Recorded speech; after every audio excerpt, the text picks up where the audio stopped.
বন্ধুরা, 3টি ডিম আর 2টো আলু দিয়ে আপনাদের একটা অসাধারণ রেসিপি বানিয়ে দেখাবো। আমরা সাধারণত ডিম বিভিন্নভাবে খেয়ে থাকি, সেদ্ধ, ভাজা, সেদ্ধ করে তরকারি। এছাড়াও আমি আজকে একটা রেসিপি তৈরি করেছি, ডিম ভেজে তরকারিও তৈরি করি, কিন্তু এটার মধ্যে একটু পার্থক্য আছে। এটা দেখলে আপনারা আস্তে আস্তে বুঝতে পারবেন। এই দেখুন রেসিপিটার এন্ডটা। এবার দেখে নেওয়া যাক কী কী নিয়েছি। দেখুন, আলু নিয়েছি 2টো আর 3টে ডিম ফাটিয়ে নিচ্ছি। বন্ধুরা, তার আগে আপনাদের কাছে অনুরোধ রইল আমার চ্যানেলটিকে সাবস্ক্রাইব আর বেল আইকন প্রেস করার জন্য। ডিমগুলো প্রথমে ফাটিয়ে নেব। 3টে ডিম ফাটিয়ে নিচ্ছি আস্তে আস্তে করে। একটা খোসা যেন না থাকে, একটা খোসার টুকরো পড়ে গেছিলো। এরকম ফাটাতে গেলে অনেক সময় খোসার টুকরো পড়ে যেতে পারে, তখন সেগুলো তুলে ফেলে দিলেই হবে। এবার এটা একটু গুলে নেব। নিয়ে বন্ধুরা, এবার এতে কিছু আমি পেঁয়াজ আর কাঁচা লঙ্কা কুচিয়ে রেখেছি, সেই পেঁয়াজ আর কাঁচা লঙ্কা কুচি দিয়ে দিচ্ছি। দিয়ে ভালো করে এটাকে আবার মাখিয়ে নেব। নিয়ে এতে আলুটা স্লাইজারের সাহায্যে, 2টো আলু স্লাইজারের সাহায্যে আমরা ক্রাশ করে নিচ্ছি। দেখুন,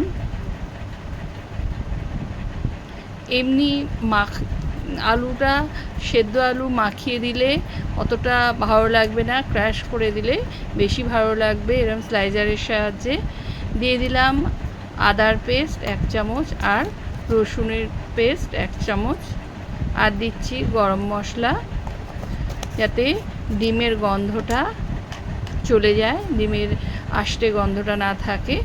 দিয়ে দিলাম নুন, আর নুন দিয়ে ভালো করে মাখিয়ে নিয়ে এবার দিয়ে দিলাম হলুদ।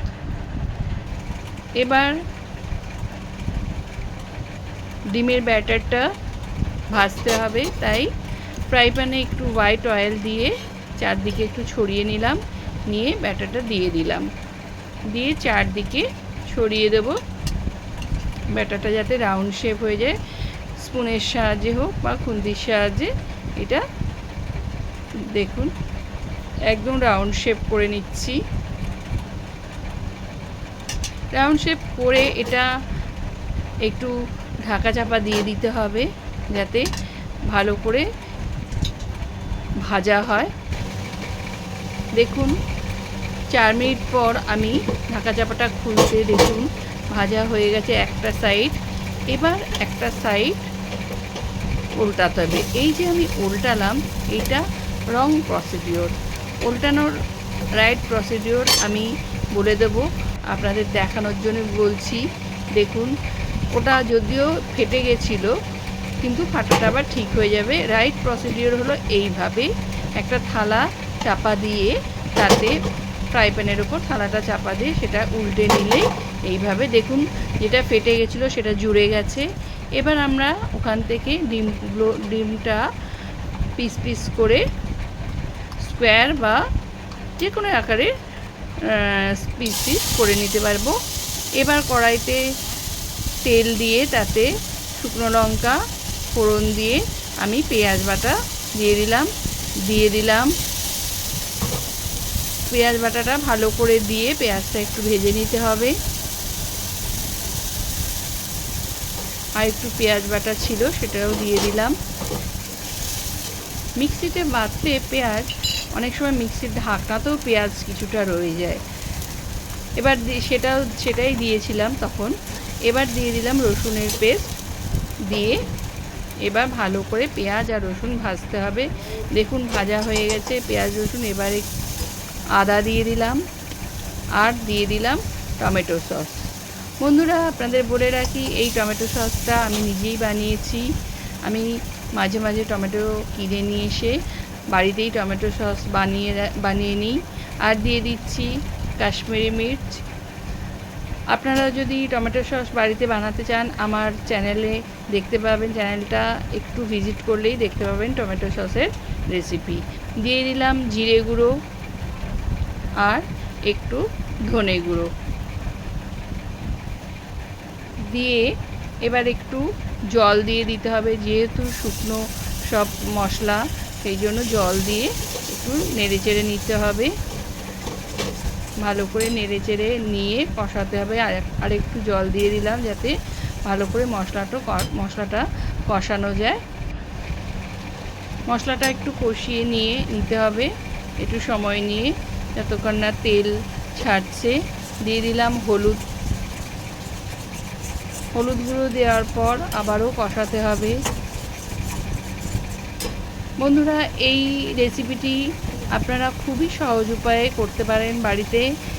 আর বাচ্চা বড় যে কেউ যখন ডিম খেতে চাইবে না বা একঘেয়েমি ডিমের রেসিপি খেতে খেতে বোর হয়ে যাচ্ছে, দিয়ে দিলাম একটু ভিনিগার। ডিমের সাথে একটু ভিনিগার না দিলে ডিমের টেস্টটা ঠিক মতো আসে না।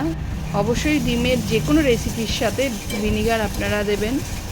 যেটা বলছিলাম, বাচ্চারা যখন বোর হয়ে যায় ডিমের বিভিন্ন একঘেয়েমি রান্না খেয়ে তখন এই রেসিপিটা বানিয়ে দেখবেন একবার, খুব ভালোভাবে ভাত বা রুটি দিয়ে সবাই খাবে।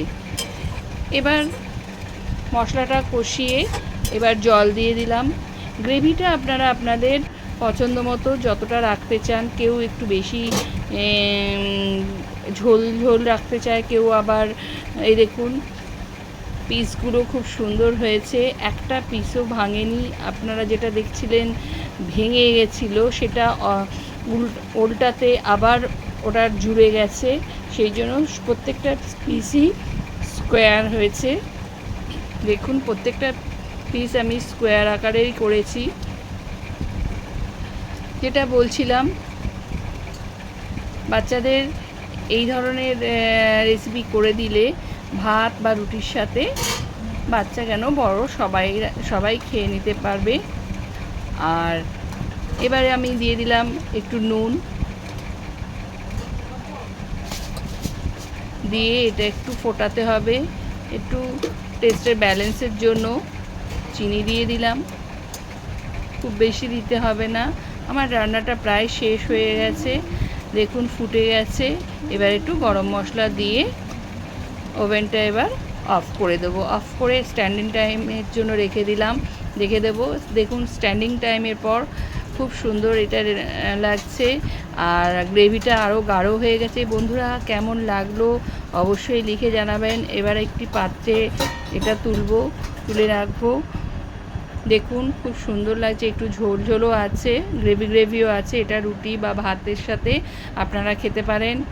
কেমন লাগলো কমেন্ট বক্সে লিখে জানাবেন। আজ এই পর্যন্ত, নমস্কার।